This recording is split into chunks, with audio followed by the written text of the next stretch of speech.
очередь, как вы оцениваете работу судей сегодняшнего? Сегодня? Да. Знаете, по-русски или по-английски? Как вам удобнее? So I think they are doing a good job. This is good creation of the crew.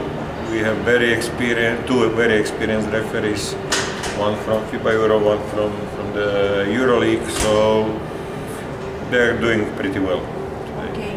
What was your first step in your position?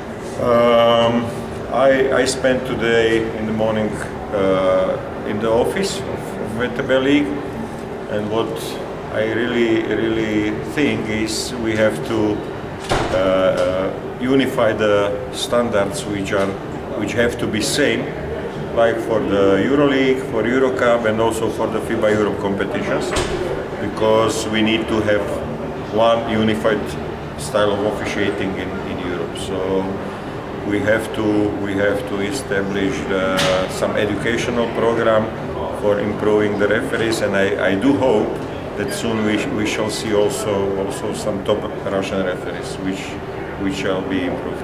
Okay. And during this season, did you face with some problems, referees problems? Not yet exactly. I solved one small thing which happened in the game VF Riga against Unix Kazan, but the reason was very simple, because Unix was already played already some games in the EuroLeague with EuroLeague standards concerning the behavior of the players and behavior of the coaches. So they adapt very quickly, and Riga was not prepared yet.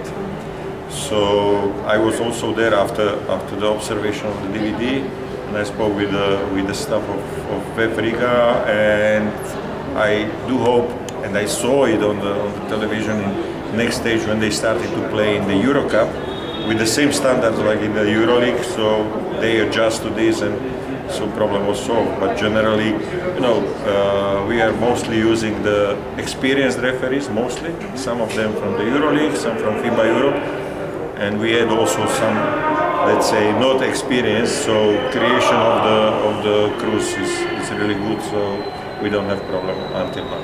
Okay, thank you.